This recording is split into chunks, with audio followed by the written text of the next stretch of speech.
Why are we trying so hard to be perfect spiritual beings when we're human? The truth is, we are all gifted in some way. We're all empaths, we're all intuitive, and we're all riding this journey together.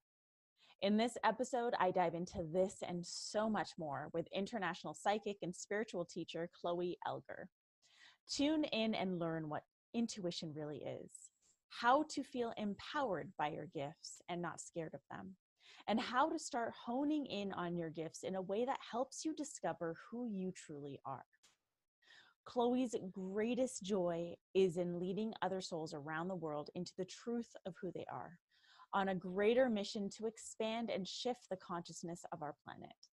Her passion is in the connection to the divine and experiencing the joy of what it means to be alive and helping others to discover this deep universal secret. Chloe's a gifted psychic and naturally empathic, and this energy overwhelmed her as she lived through experiencing pain and trauma in the world around her and her parents. She blocked herself from overwhelm, creating severe eating disorders, depression, and body suffering through her childhood. It was this pain that became the catalyst to starting her work as a holistic nutritionist and healer. Working with people and guiding them into their own healing brought Chloe back to that same connection that she knew as a child. Today's episode is sponsored by my advanced digital training, Unleashed and Unapologetic, How to Become a Thought Leader and Build a Cult Following. If you're ready to gain visibility and build a loyal following, enroll for the UNU training at rubyfremon.com/unleashed. Now it is time to get spiritual with Chloe Elgar.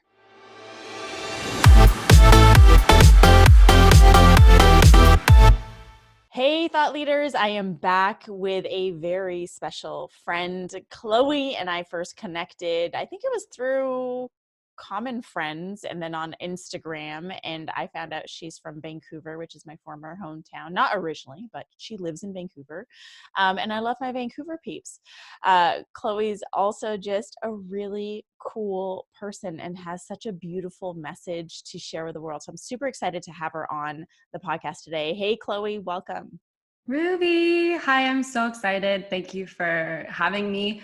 Also interesting, I live in Austin now. Oh, wait, you moved. That's I right. live You got in the America green now, like card. you. I got my green card.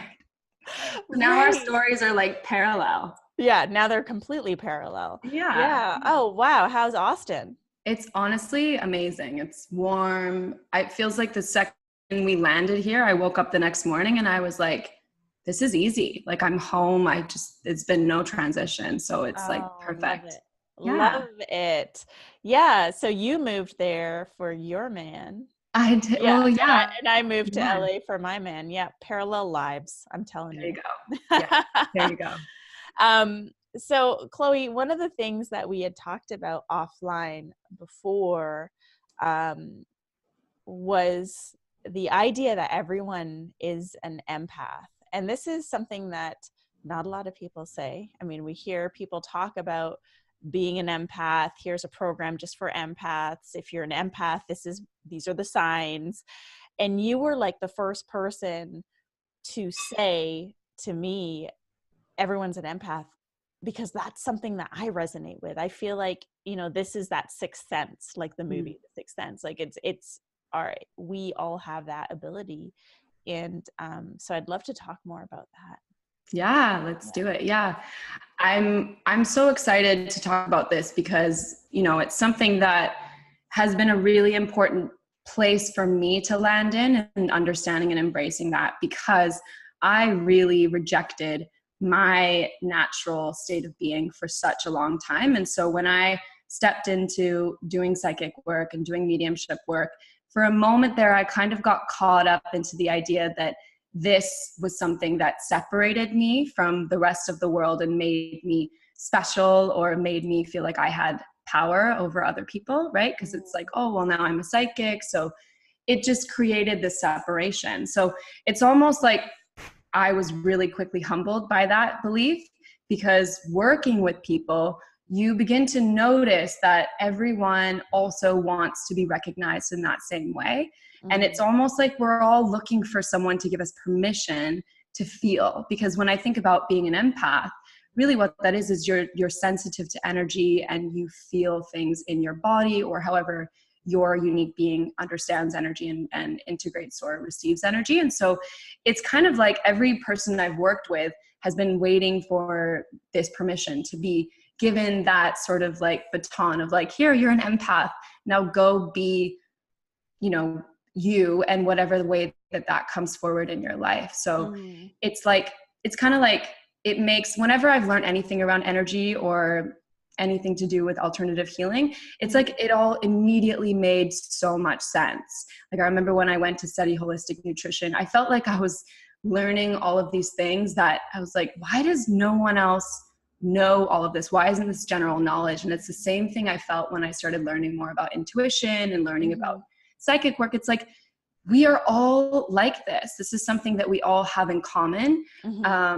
And so it's an interesting thing. It's like you have this secret that once you start talking about it, people start to resonate, that ripple effect of everyone else saying, I feel that, I resonate with that. And so it's an interesting thing to kind of notice that magnetizing and opening up in our world, whether it's through however anyone resonates with working with energy. Does that make sense? For sure. You know, like intuition, you know, people talk about that like it's a gift. And the way I've always looked at intuition is, you know, just like everyone in the animal kingdom has instincts, right? Without those primal instincts, we wouldn't know to run away when we're feeling scared or when we're in danger. And intuition, I feel, is like one of those things that's just built in to all of us. It's just that some people lean into it more than others. And which means like some people just haven't really developed it. Totally. It's funny because the example I gave you when we were chatting offline is like, I grew up with, my mom is a music teacher, a choir teacher. And so that was really tough in high school because no one wanted to do choir and everyone wanted to do band. So I really observed my mom struggling to try to fill classes and like having to get my brother and I to con our friends into joining choir. And the thing that she always would say was, everyone can sing. Maybe not everyone is like, you know, an incredible opera singer or a Grammy award-winning singer, but everyone has a voice. Everyone actually has the ability to sing. It's the same thing as like art and creativity. Maybe not everyone wants to be an architect, or maybe not everyone wants to be an artist or a singer, but everyone has that innate ability. It's part of what makes us human. And it's the same thing with energy. Just because you're intuitive or an empath doesn't mean that you have to go and work as an empathic teacher, or you need to work as a healer or a practitioner. But it's like allowing yourself to receive and embrace who you are. And that's something that I feel so passionate about, because for such a long time, and I know you can resonate with this, I really rejected and felt so much suffering about who I was. And so it's this journey of gently and slowly, gradually getting to a place of understanding and embracing that actually every part of who you are, who I am, is why I'm here. So like my personality, my body type, my astrology, my birth time, everything, my experiences, my traumas, my parents, everything is a part of why I'm here, the story I'm meant to tell, the work I'm meant to do. And so it's like allowing yourself to embrace that. Just it's not easy in the beginning. It definitely takes work, and you know, allowing yourself to gently go on that road, that path, of that journey of starting to be like, okay, so if this is something that, you know, is a gift or something that I'm here to embrace, then what does that feel like in this moment?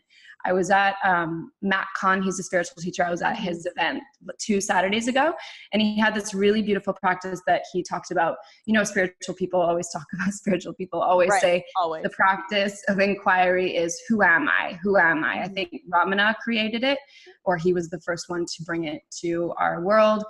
But that's a really abstract question that can have the mind take you in so many different places. And it doesn't always take you to that truth of being with you. And so he offered a really simple edit of that. And he said to ask yourself, what's wrong with me?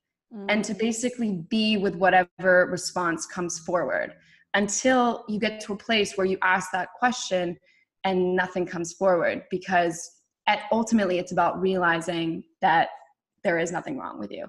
But of course, the journey is about being okay with saying what's wrong with me and hearing all sorts of stuff come forward, because that's kind of like that's showing you what you're here, what in this moment you're here to be with.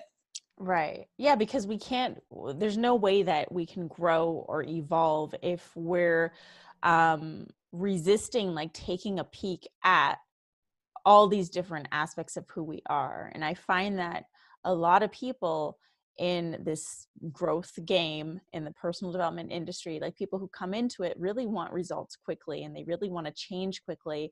And so much of that, it makes them bypass like actually looking at themselves. That's just such a powerful question. What's wrong with me? Like Isn't it? Yeah. it's a powerful question. It sounds negative, but at the same time, like how insightful and how Yeah. powerful to ask yourself that question. And moving this back to like intuition and psychic gifts and being an empath. So what you said earlier about, you can have intuition and not have to be a healer,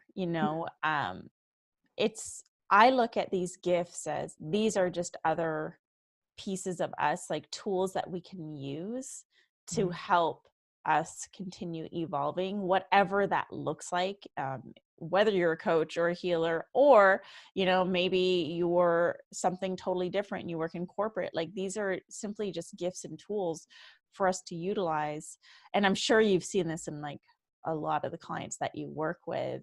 How do people, what are some stories that you can share about people when they first connect to these gifts? Because I feel like we're going to have some listeners who are like, oh yeah, like I feel like I'm starting to connect to this gift, or I feel like I'm starting to tap into this. Like, what are some stories that you can share about when people like wake up to their gifts?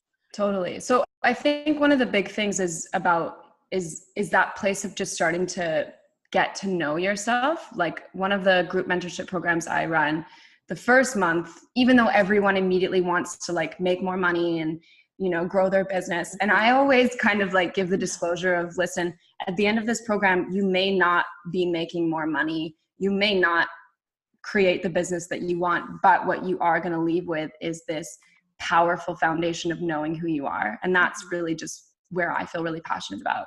So it's kind of that introduction of giving someone you permission to spend a month or however long you want being with you as a being. So it's like looking at your identifications, how you identify yourself, what are the roles and labels you use to identify yourself, what's your astrology, like what's your birth chart, what is your sun, moon, and rising signs, like whatever you feel drawn to in terms of discovering how you work, because we all work really differently. Like I know that based on astrology, our sign and our element is going to really impact how we receive energy. So someone who's a water sign like me, my sun is Cancer, I'm super emotional. So I really feel stuff so intensely that if I'm in a room, I'm going to feel everyone, but also like before an interview, a podcast interview, I'm going to like feel everything. And so before that used to cause me a lot of pain because my mind wouldn't allow that to happen, or I would push that down. And so it would create a lot of sabotage, and I would, cancel or reschedule or run away or hide. So it's like water is a really big piece about, feeling the emotion. Another thing around like water signs that I feel really connected to is that water signs process through crying and releasing emotion. So it's kind of the one sign that I say, if you cry in front of people, or if I feel like I need to cry in a reading, I let myself cry because it's actually how I'm processing emotion for the person. And that was a really big thing for me as well, because I remember I was at an event. Whenever I'm in a big event, I will cry like immediately as soon as I feel the person's stuff coming up, even if I'm fully detached and not in their journey or their story, like fully practiced in my mastery, I'm still going to cry. Right. So that's something that I find really interesting, is like learning who you are. I know that some client, like it's really fun. It's kind of, it's really playful when you begin to get to know yourself. I know so many clients have gone through this path of just beginning to get to know themselves. And it's kind of like, wow, this is really fun. I get to spend the day with myself as if I'm really getting to know myself for the first time, take myself on a date. What do I like? What do I not enjoy? And just kind of like having that observant relationship with you. So I know that that is a really big beginning practice for your listeners to just start, is like, okay, if I'm going to really just embrace who I am, I'm going to spend today or this week just observing how I interact with the world. What do I notice in terms of like how I'm receiving energy? What makes me uncomfortable? When do I feel out of balance? Does that make sense? Yeah. I mean, especially because so many of us are operating on autopilot, right? We're just going through all the motions and interactions and going through our days that we're not really noticing what's going on with us emotionally, or what's going on in our minds, or what's going on in our energetic bodies. Like, what are we feeling throughout the day? We don't really tap into that, especially when people are in this habit of, autopilot of go, go, go. And Mhm. I get this so strongly. I'm very much earth and air signs, a lot of earth, but I am someone who, it's taken a while, but I am fully in my body. And this is one of the practices that I bring into my business, is really helping people step into the embodiment piece. And it's been crazy because this has been coming up a lot lately. And like recently, like I'm talking like the last like 4 or 5 months recent. Mm, And it's like, why is this embodiment piece so important for my work? And it's like, yes, I am really in my body. And that surprised me when I realized that, because for so much of my life, I wasn't, right? Like, I was an addict. I was always trying to leave my body. I was always trying to right.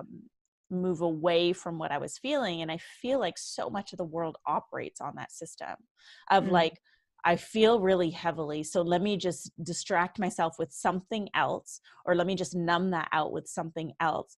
And I find that what that actually does is it takes you out of the body totally. and into this totally different place. And so we have a society of people who, like, they really just don't know how to feel. And it when I envision it, it feels like we have all these like babies emerging, like it's us, like our inner selves are like emerging, and we're like, ooh, like we have permission to feel, but I don't know if I like this. Yeah, it's uncomfortable. It's funny. My mom gave the example that just resonates. Twilight, Yeah. I don't the watch when it, but the new vampires. It's like my mom's like, it's like the world is, because my mom's been, in the spiritual world practicing and whatnot her whole life. So she's saying there's this like, from her perspective, she's 68. So it's interesting seeing everything from her perspective. She's like, right. there's this wave of like new vampires, but in a beautiful way, that are like all so excited and interested in this, which is totally true. Like there's this really strong movement that's happening as people are like, there are people that are still really in that place of distraction, but there are so many people that are really like opening and being pushed into opening. And it, I think that the distraction place is just as necessary. It's funny because for me, what I see is that when it comes to stepping into who you truly are, and meaning, embracing who you are, and allowing those parts of you to be,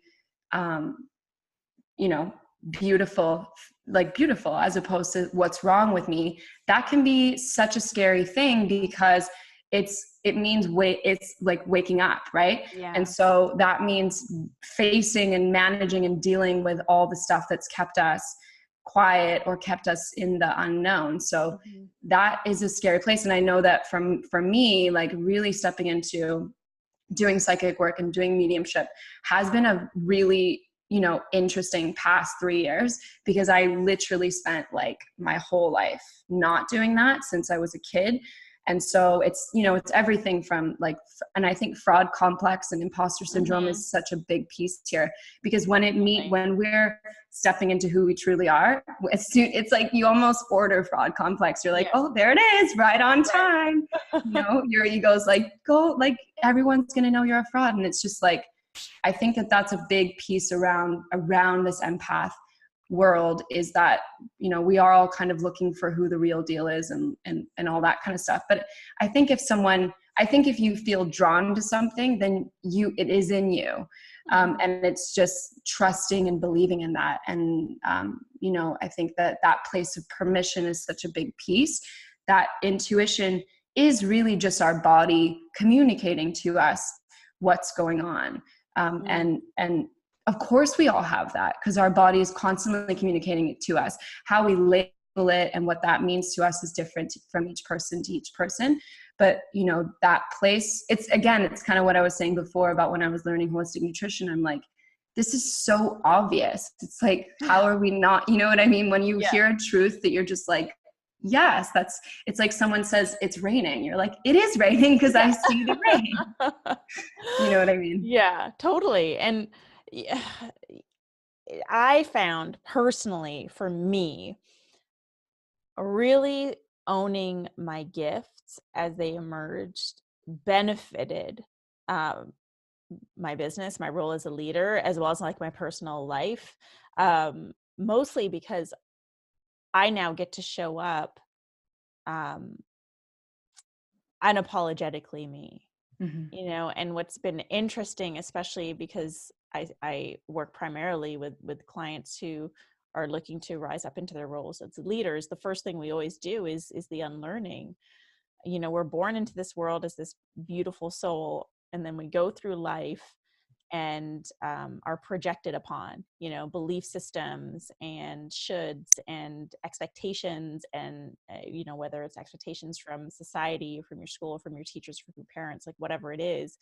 And then now we have this like sea of 20, 30, 40, 50-year-olds who are like, I don't know who I am, but I really want to figure it out. And that with that comes also like the awareness of our gifts, and the freedom to really start playing with that and to start tapping into those gifts. I mean, how old were you when you realized that you had gifts? Basically as I was 1 year old, 2 years old, 3 years old, 4 years old, 5 years old, I was really like just in it. And my family just kind of saw me as this weird but interesting daughter. And then our family moved, you know, and this is kind of the thing of how everything brings everything forward. Our family moved from Calgary to Malaysia. My dad's in the oil and gas industry. And then my parents' relationship was very high conflict.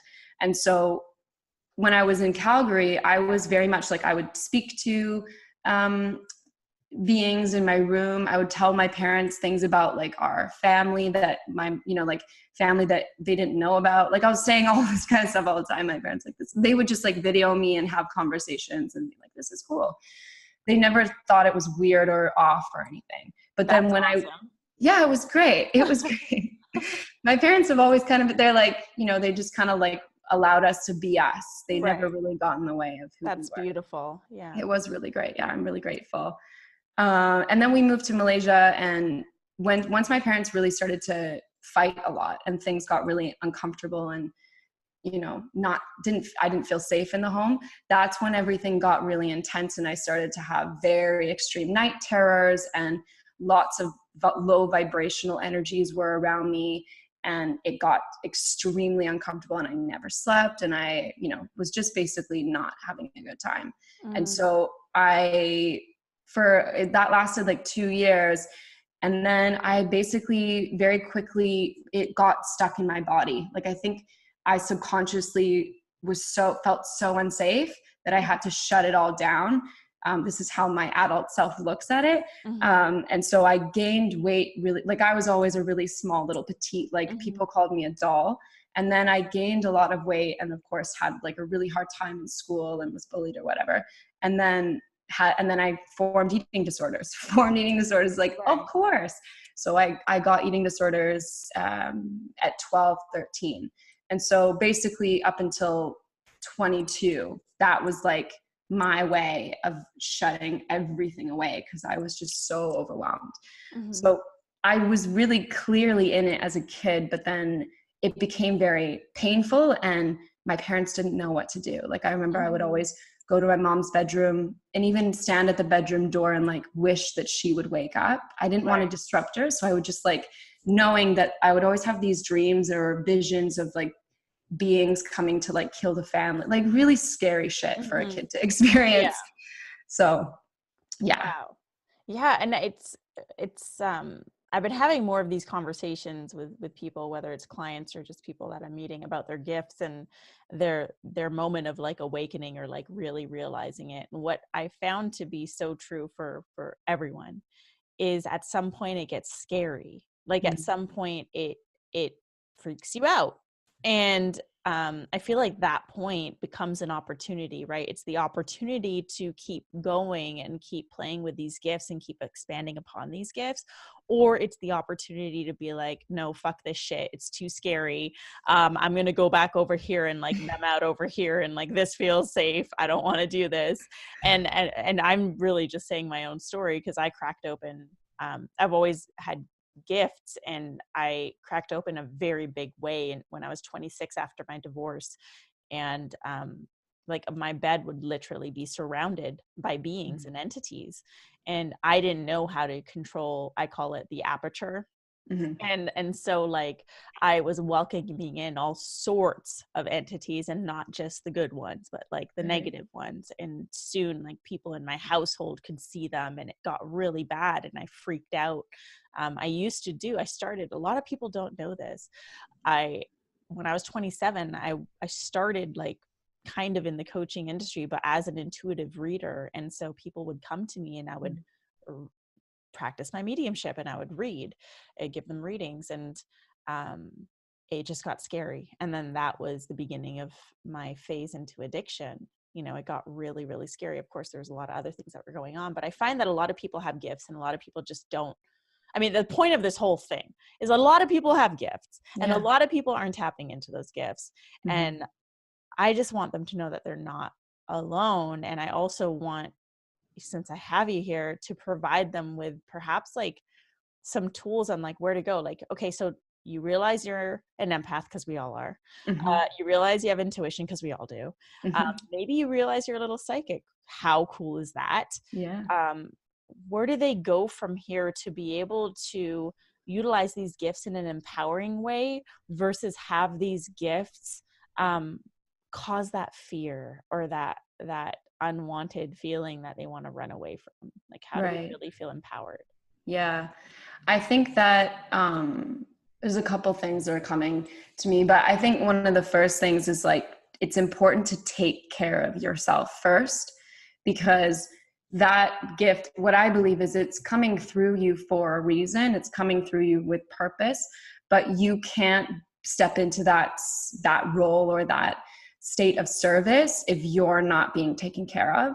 So even though, you know, I started doing holistic nutrition and very clearly like was doing intuitive readings in my sessions, there was still so much that I was still carrying that I needed to process and work with someone around and heal and release before I really stepped into doing psychic work. Because for me to step into being a psychic and doing mediumship readings it was a big step. And so, and also facing all of the shit that I had put in the closet that I was scared of from my childhood. Because as soon as I stepped into doing mediumship, you bet all that stuff came back. It's like, we've been waiting for you.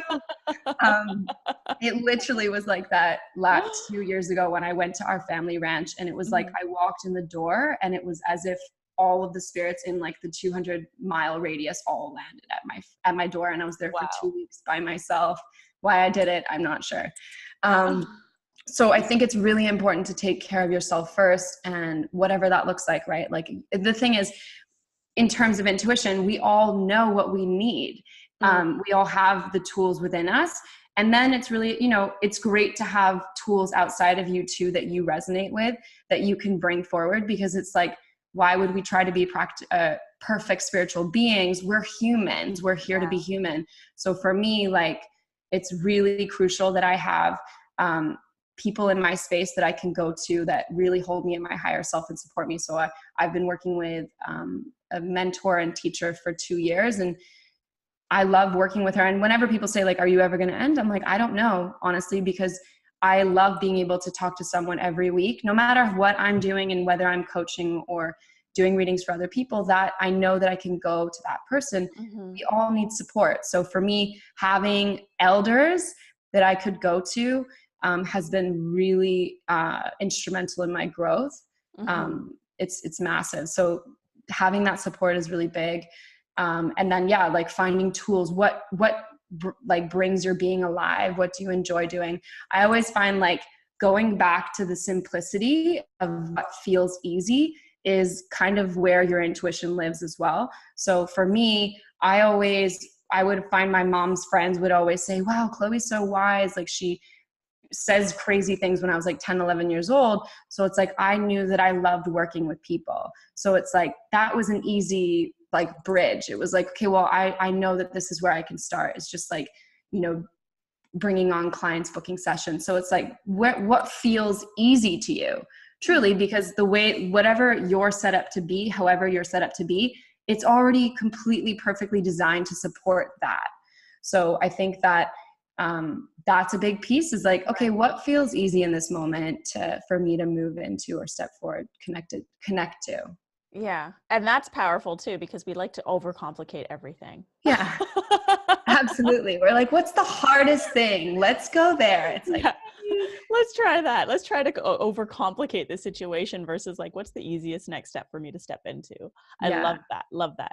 And I know that you also have, you know, programs and services and stuff to really help people step into their gifts. Plus, like your messaging on social media, I just love following you, because you always have something super potent to share. So since we're nearing the end of this episode, why don't you tell our listeners where they can stalk you online? And if you have something to invite them to, feel free to invite them here. Sure. Yeah. So I'm mostly like, I spend most time on Instagram. My Instagram handle is at chloescountertop.com or at Chloe's Countertop. And you can just find me there. Like Ruby said, I write every day. I receive a lot claircognizant. So it's like, I will literally just like feel that boom dump. It's like, there's no planning. I love being able to connect with people there. And programs, like I do coaching. So anyone that's wanting to work, again, like I said before, I don't promise to have you make more money or, you know, expand your business. That's really not where I feel connected to. It's like having you really connect to your foundational truth and giving you that place of understanding who you are. That's what lights me up. And then everything else happens, right? Because it's like starting there. So yeah, and then I do psychic and mediumship reading. So whether you're wanting to do connect to your guides or support yourself or connect to past loved one who's passed, so you can do that too. Beautiful. Thank you so much. And do you have any final thoughts for our listeners? Something that you want to share, leave them with? Sure. Yeah. It's, you know, I think one of the fastest ways to change how you're feeling or feeling stuck in is to go into service. So focusing on what your intention is, like, why am I doing this? Like, why am I doing this podcast interview? And it's like really to be in service to help someone that is feeling stuck or feeling like there's something wrong with them, and truly realizing that it's good to get it wrong. It's not like we're never going to always get it right. And the universe, spirit always has a way of really gently nudging us into humility so that we can rebalance ourselves. We don't need to worry about doing that so much. It's like whatever you need to do to nurture and nourish yourself. For me, it's sleep. I sleep all the time. Sleep is really important for me. So it's just like finding whatever it is that you enjoy and giving yourself permission to do that so you can support yourself in who you're here to be.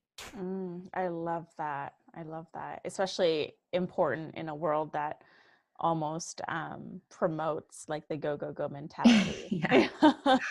Sleep is huge. And I just recently did my human design, and I'm a manifester. I read it. I was like, oh my God, this is like, honestly, I sent it to my husband. He's like, I don't even want to read this, because it's like, don't disturb them. Let them sleep, leave them alone. They want to do stuff alone. They're not team people. He's like, oh my God.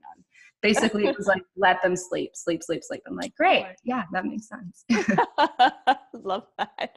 Chloe, thank you so much for bringing your gifts and your magic to the podcast today. I'll share all your links in the chat box. I just so appreciate you and your message and your voice. Thank you. Thank you, Ruby. I'm so appreciative. And I love what you do. You've got I've told you before, you have such a fiery potency about you. And it's just it's great. I love being able to watch you do your thing and impact so many people. It's amazing. Thank you. Thank you so much. And to our listeners, thank you for joining us on today's Thought Leader, where I'm challenging you to rise up, speak up, and create a movement. If you dig this episode with me and Chloe, you resonate with it, you love it, please share it with a friend and drop a rating and review on iTunes. And then if you have any questions for myself or for Chloe, reach out to us on social media. Our handles are in the show notes. I'll see you all here next week I'll see you all here this Thursday for a brand new episode of today's Thought Leader.